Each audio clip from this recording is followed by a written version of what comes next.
Do you have any blind spots? If you do have blind spots, what are they? Do you know what your blind spots are?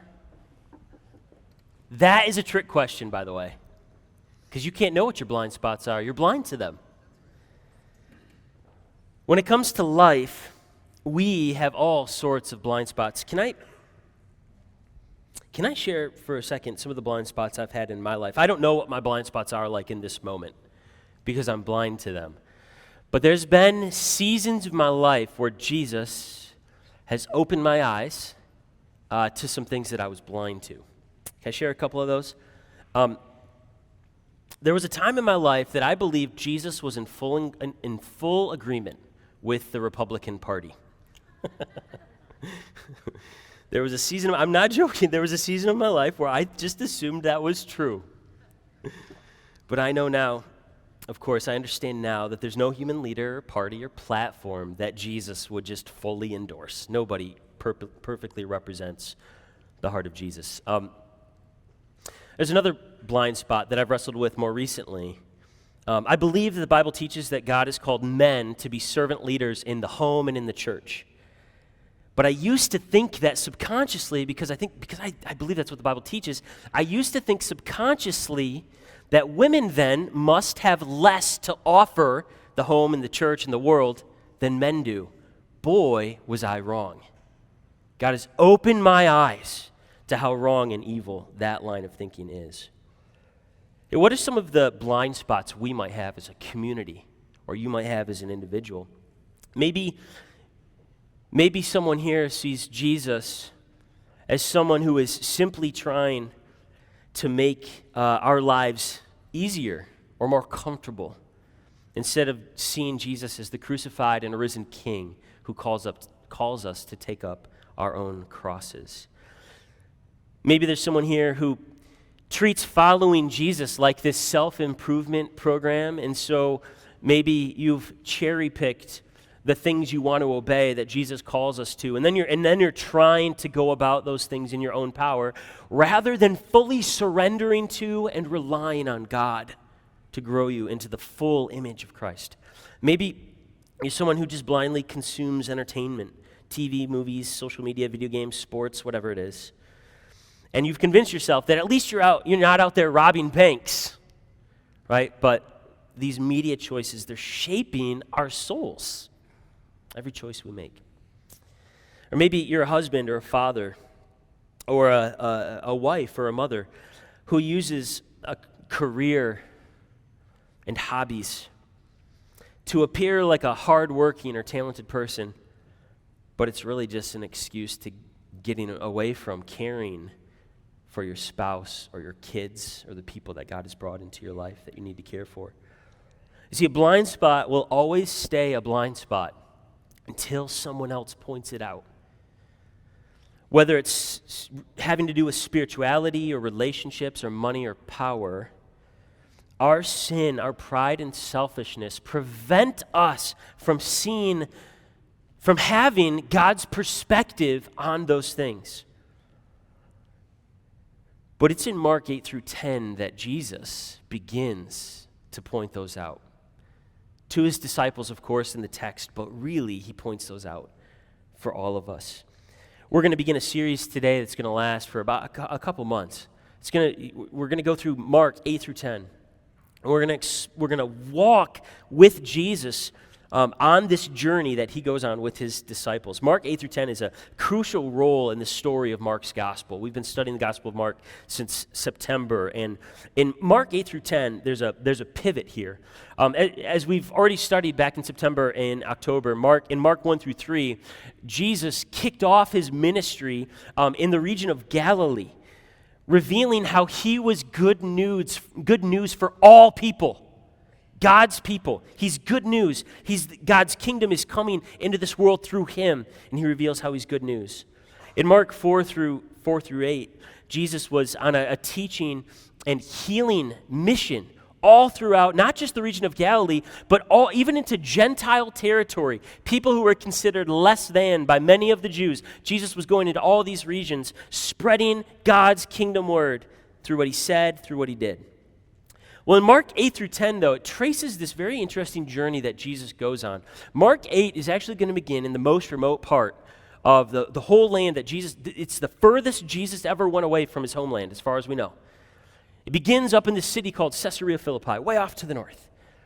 And throughout the chapters, Mark 8, Mark 9, Mark 10, Jesus and his disciples will slowly, but in almost a straight line, head to the city of Jerusalem. Jerusalem, of course, is where Jesus will spend his last week, and he'll be killed at the end of that week, and then he'll be resurrected on the first day of that next week. But Mark 8 through 10 is going to trace this journey that Jesus takes with his disciples. He's no longer ministering to the masses per se. He's ministering to his disciples, and he's teaching them throughout. 3 times in this section, in fact, in this journey to Jerusalem, Jesus is going to predict that he must suffer and die and then rise again. Jesus predicts that 3 times. And each time, the disciples reject this truth. They're not listening to Jesus, and they reject it. So Jesus follows up in this section with teaching about what the true nature and true cost of being a part of his kingdom is. And Jesus is going to be willing to school anyone who will listen on what his true identity is, the centrality of prayer, the danger of rivalry amongst people and amongst groups, what a self-sacrificial family life looks like. He's going to talk about the danger of wealth, and he's going to close the section by talking about servant leadership. We're going to cover all this in Mark 8, and I'm convinced that in Mark 8, this is Jesus' earnest attempt to prepare his disciples in what I'll call the honeymoon phase. Like Jesus has gone around healing and teaching, and he's gathered crowds, and it looks amazing. Like God's kingdom is coming. It's a honeymoon phase. Jesus is preparing his disciples in the honeymoon phase for what's going to come in that disillusionment phase, where there's going to come this point in time where following Jesus is going to feel a lot like getting crucified. Jesus is preparing his disciples for that. And so as a church that's seeking to learn from Jesus, that's our heart, that's our goal. As a church seeking to learn from Jesus, we ought to be listening very closely to our King here in Mark 8 through 10. And as we set our sights on Jesus, as we become more Christ-centered as a church, learning from him, that's one of our core values, by the way, we'll come to love how cross-shaped Jesus is. Jesus is not a king who rules through power and impressive displays, but he's a king who rules through going to the cross and laying his life down. That is the shape of his ministry and of his kingdom. We're going to come to love how cross-shaped Jesus is. And as we become more of a life-changing church together because we've got our eyes on the cross-shaped Jesus, it's another core value to be a life-changing church, our lives will become increasingly cross-shaped as well. Jesus says in this section, he says famously, if anyone would come after me, he must deny himself and take up his cross and follow me. See, there is a cost to following Jesus, and it's worth every penny, by the way. It's worth it, but there is a cost to follow Jesus. But remember this, it'll never cost us more than it costs Jesus. That's why we love him. That's why we follow him, and that's why we take up our cross and follow him. Well, today's big idea is this. It's that we've got to get our eyes on Jesus. We have got to get our eyes on our crucified and risen King. This big idea is rooted in these 2 accounts of Jesus making blind men see. These 2 accounts bookend in Mark 8 and at the end of Mark 10. They bookend this journey to Jerusalem. Jesus' journey to Jerusalem with the disciples, it begins with the healing of a blind man, which we'll look at in a second, and it ends with the healing of a blind man. And using the stories in these ways, God is inspiring Mark to tell us a story in a certain kind of way, so that we will come to this section wanting Jesus to open our eyes too. Not for physical sight necessarily, but for spiritual sight, so that we might see Jesus for who he really is. Well, let's begin. Let's begin in Mark chapter 8. It's where we'll be in verse 22 is where this first story, this first account of Jesus healing the blind man. Let's begin in Mark 8:22. They came to Bethsaida. Bethsaida is a Gentile town near the region of Galilee, but it's a town of Gentiles. They came to Bethsaida, and some people brought a blind man. and begged Jesus to touch him. He took the blind man by the hand and led him outside the village. We're going to see this over and over again in the Gospel of Mark. You've probably already been noticing it. But Jesus does a lot of things secretly and privately. We're going to look at that more next week. Why is Jesus so secretive so often? Like, Jesus will tell people to not tell anybody about him. Like, don't say anything to anyone about me. He'll say that a lot in the Gospel of Mark. We'll talk more about that next week. But he takes the blind man out of the village. When he had spit on the man's eyes, I need a volunteer really quick to just demonstrate what. Kidding. When he had spit on the man's eyes and put his hands on him, Jesus asked, "Do you see anything?" He looked up, this blind man looked up and said, "I see people. They look like trees walking around." What is going on here? This is such an odd story. I remember the first time I read this as like a little kid, and I won't even tell you what the activity was that day. No, I'm just in Sunday school. I was shocked by this story. Jesus spits on a man's eyes to heal him, clearly needing to see. And the man can't even see when he's done. He sees people, but they look like trees walking around. What is going on here? I mean, first of all, why is Jesus spitting in people's faces? That is not one of our core values at Calvary. If somebody spit at your face where you're walking in today, please give me their name. That's inappropriate. Even though it's in the Bible, it's inappropriate in our culture. I mean, could you imagine, okay, say you're in the hospital, and you've got some disease that you just have no idea what's going on, and you're terrified, and your family's praying for you, and the doctor walks in and comes and stands by your bedside and said, "We've run all the tests, and I know exactly how to heal you." And then he just spits on you. Can you imagine if the doctor had done that? Oh my goodness. What is Jesus doing? Well, what Jesus is doing here is probably quite common in the ancient world. It was probably actually a common practice for healers or physicians 2,000 years ago on the other side of the world in a culture very unlike ours, as one of the symbols or signs of them attempting to heal somebody would be to spit on them or put saliva on their face or whatever they were trying to heal. So as strange as this little detail of the story might sound to us, it probably wasn't strange to the people in Mark's day who he's writing this story to. But I'll be honest, the second thing that just really throws me about this story is that apparently Jesus' healing didn't even fully work. The man can't fully see yet. I mean, he can see better than before, but everything is blurry. Here's what I want you to do. Pretend you've been blind your whole life. Squint your eyes a little bit and turn and look at the person next to you. Just do it. Squint your eyes a little bit. Look at the person next to you. Kind of like a tree? Do they kind of look like a tree? I mean, you can imagine a blind man who, he knew what the world felt like. He'd probably felt trees before. And blurry vision, he's looking around. He's like, well, I see something, but everybody just kind of looks like trees. Just these columns in his way. It almost looks like the healing doesn't take. What's going on here?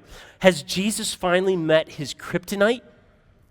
Are his God powers like fading and so like he just can't heal like he could before? Well, of course not. Of course not. Let's keep reading the story. In verse 25, once more, Jesus put his hands on the man's eyes. Then his eyes were opened. His sight was restored, and he saw everything clearly. And Jesus sent him home, saying, "Don't even go into the village." Once again, very secret move by Jesus. But of course, Jesus does heal the blind man. It takes 2 attempts. It takes a while. It takes a process. But he does heal the blind man slowly but surely. Well, what's going on here in this story? Well, many theologians, commentators, they think that this story is what's called an enacted parable. It's an object lesson. It's teaching us about how Jesus works. Just like Jesus progressively helped the blind man to have physical sight, Jesus, throughout Mark 8 through 10, is going to help his disciples have spiritual sight. It's going to take a journey. It's going to take a process. And Jesus is going to stay patient with them. They're going to keep pressing in and leaning in and learning, but eventually they'll see. In fact, This is what happens in the very next story. Let's go to verse 27. We're going to look at this more closely next week, but I needed to touch on this to illustrate what I'm talking about. Verse 27. Jesus and his disciples went on to the villages around Caesarea Philippi. On the way, he asked them, "Who do people say that I am?" So Jesus knows he's growing in popularity. He asks his disciples, what's the scuttlebutt? What's the buzz about me? What do people say? Who do people say that I am? Verse 28.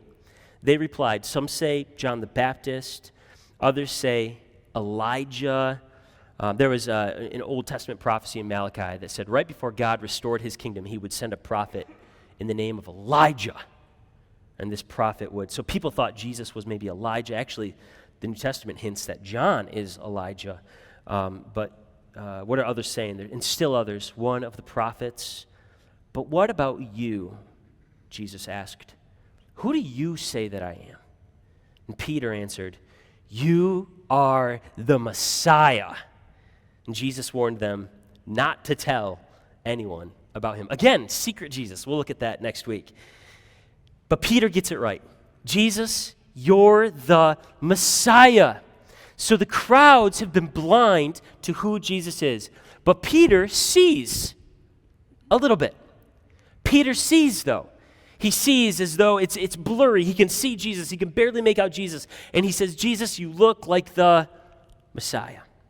We'll talk more about what this Messiah thing is next week. But for now, just know that there's this rich backstory, literally, that spans for thousands of years.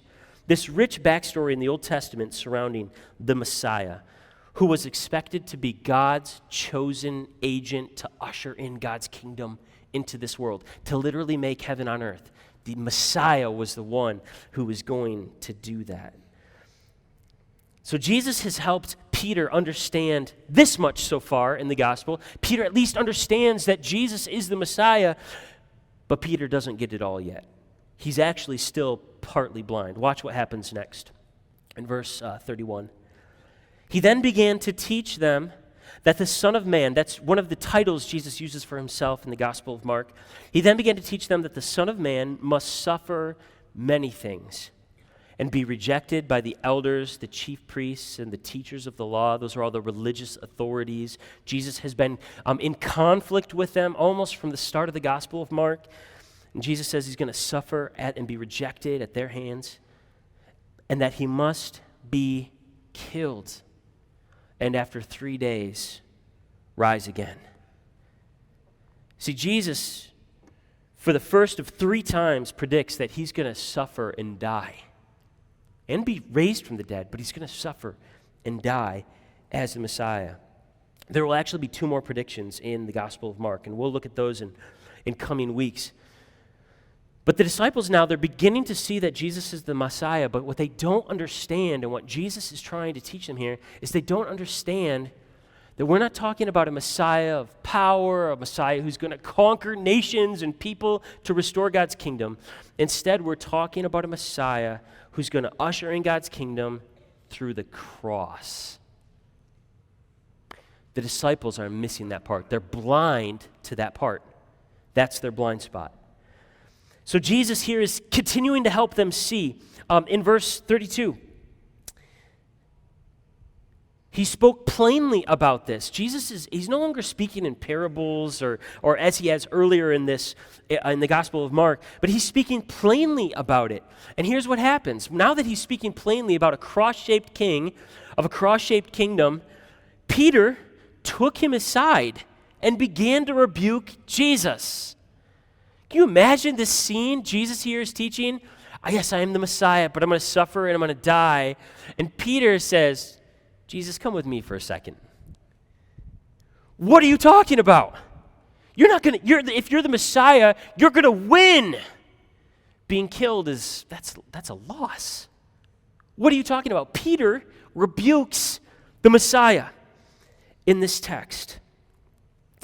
But when Jesus turned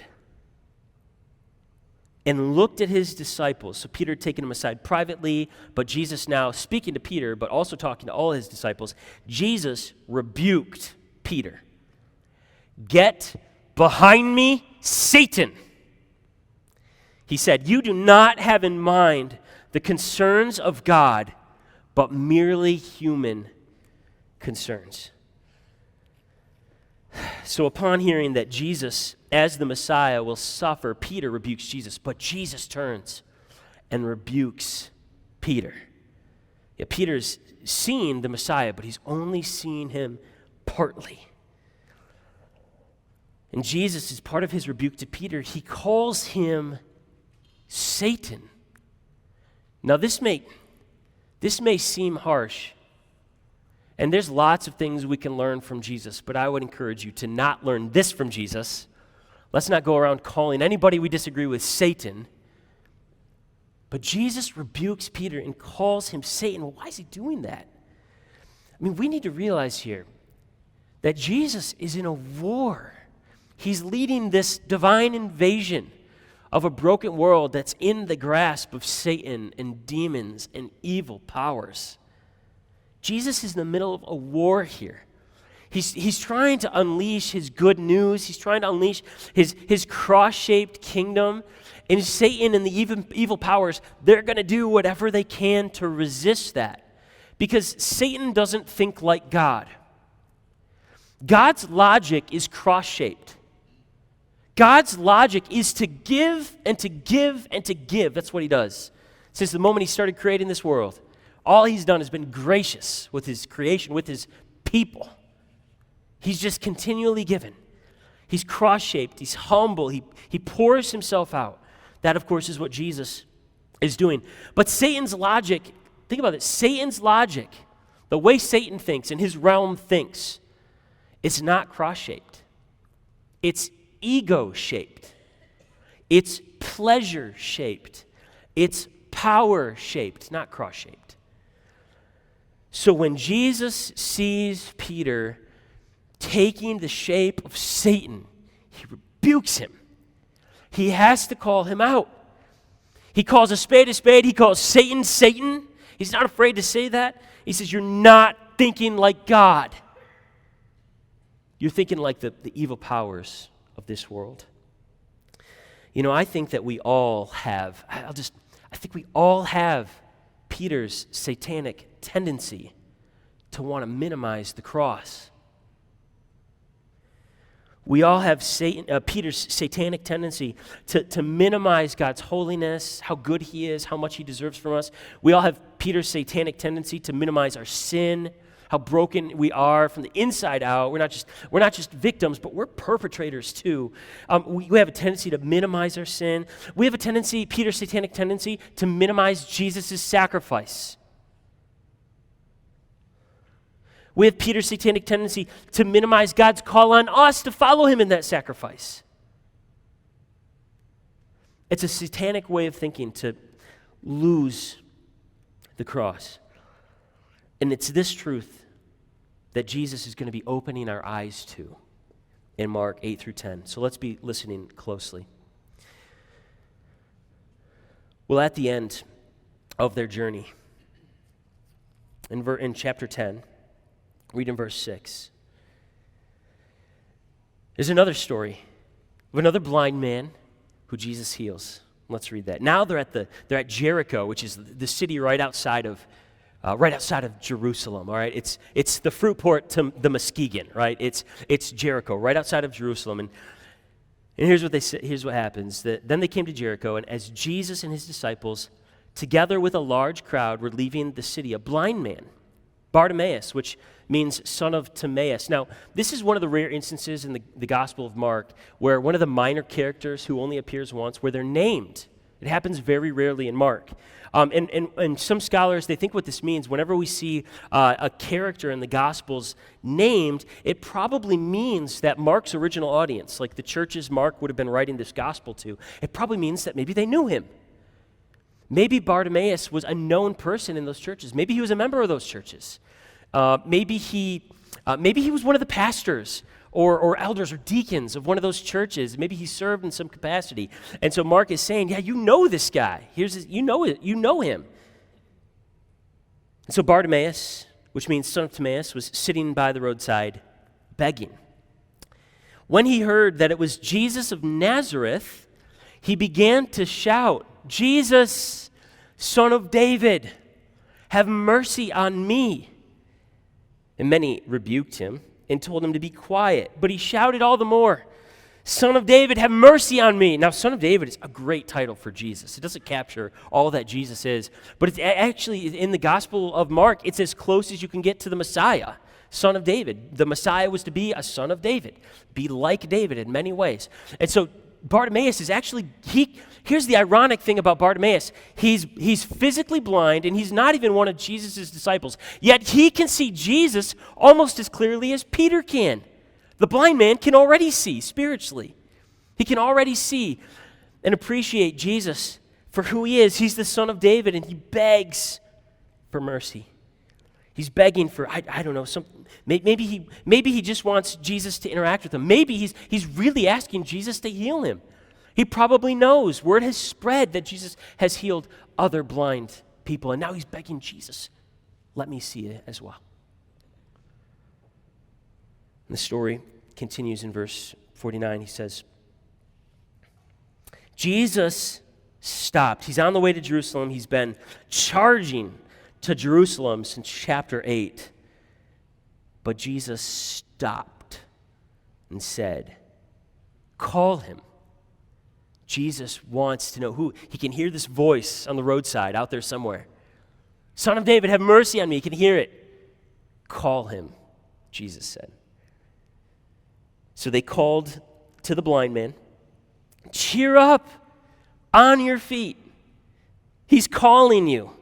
Jesus is calling you. Now, how does Bartimaeus respond to this good news? Jesus' good news. Throwing his cloak aside. Cloaks were like the all-purpose garment in the ancient world. It's your coat, it's your blanket. If you don't have a home, it can be your tent. Your cloak is like everything to a blind beggar on the side of the road. What does Bartimaeus do? He throws it aside because it's tripping him up. He's a blind man, remember? It's tripping him up as he's trying to get to Jesus. He jumped to his feet and came to Jesus. Verse 51. What do you want me to do for you? Jesus asked him. The blind man said, Rabbi, I want to see. I want to see. Are you tracking with me? Like, there's double meaning here. Are you tracking with me? I mean, he's physically blind. We get that. But we're talking about spiritual blindness here in the Gospel of Mark. We've seen it since Mark chapter 4, where Jesus says, you have eyes, but you don't see. You have ears, but you don't hear. And Jesus says to this blind man, what do you want me to do for you? And Bartimaeus says, I want to see.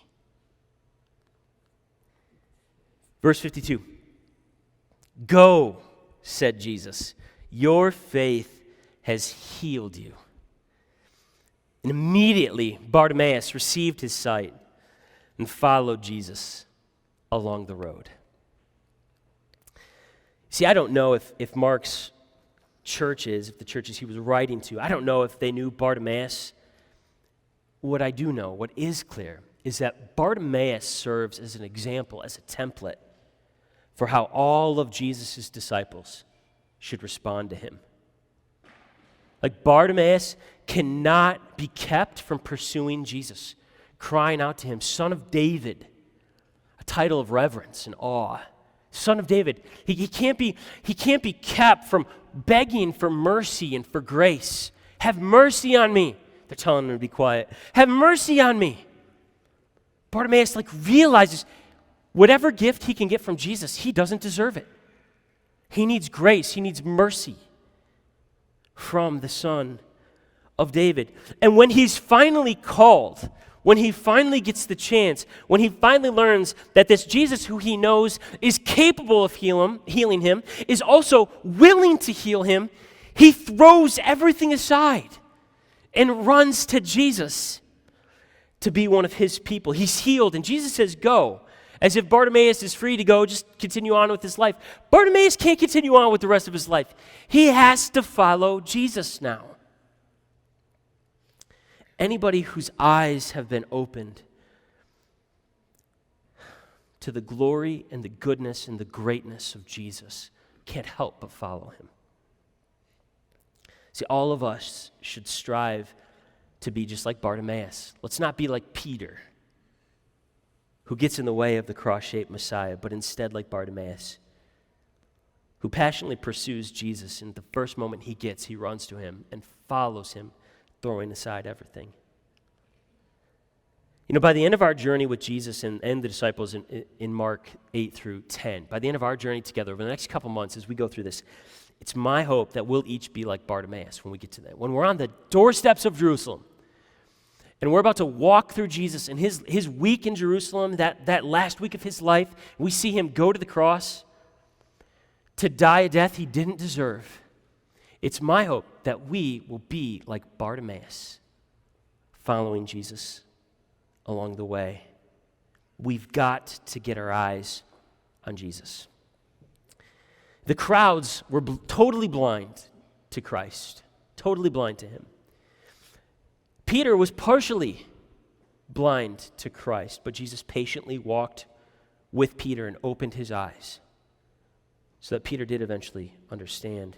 But here's the question: how are we satanically blinded to Christ? Do we have our own like pocket Jesuses that we carry around with us and we pull out in case of emergency? Do we have our own Jesuses that we've kind of crafted according to our own imagination and not according to who Jesus has revealed himself to be? Like, for example, if we need our egos stroked because we've been discouraged, or if we need our egos stroked, do we just pull Jesus out of our back pocket and remind ourselves of how much he loves us, but we ignore the fact, the ego-destroying fact, that we don't deserve any of God's love? So do we use Jesus to prop ourselves up and make ourselves feel better about ourselves, or do we look at him as the one who's graciously loved him and we just want to pour ourselves out and follow him? If we need Jesus' help with something, do we pull him out and pray? Like for the first time in months, Jesus, I need help with this thing. And then put him back in our pockets when we're done with him? If we need our opinions or our life choices, whatever, affirmed, do we pull Jesus out in that moment and cherry pick from Scripture those things that appear to agree with us? Or do we surround ourselves only with those Christians who happen to agree with us and we don't listen to any other voices? Are we crafting our own Jesus? So here's the thing. If the Jesus we say we follow is serving our agenda, we're not following the Jesus of the Bible, the true Jesus. If the Jesus we say we follow is serving our agenda, we've made up our own Jesus. We're blind to who the real Jesus is. And we need Jesus to point that out. If we say we follow Jesus, if we say I'm a Christian, a follower of Christ, I believe in and trust in obeying him, then we must seek to serve his own revealed agenda. And that's what we find in the Scriptures. And that's why we look so closely at the Bible. That's why we're going to look so closely in Mark 8 through 10 as Jesus confronts us and shows us our blind spots. Now, I realize that one of the features of this postmodern world we live in, okay, this world we live in where kind of everybody has their own truth, and anyone and everyone is threatened by the idea that they should submit to somebody else's truth. I realize that is the sea we swim in. See, postmodern people, like most of us are, I mean, that's our culture. We're threatened by someone who says, you're blind, but I'm not. Follow me. We're threatened by that. And I get that it's our gut instinct to resist surrendering ourselves to someone else's truth, but that's exactly what the Jesus of the Bible is calling us to in the Gospel of Mark. He's calling us to climb up on the cross with him and leave our own ideas there. Surrender all of that and conform our lives to him.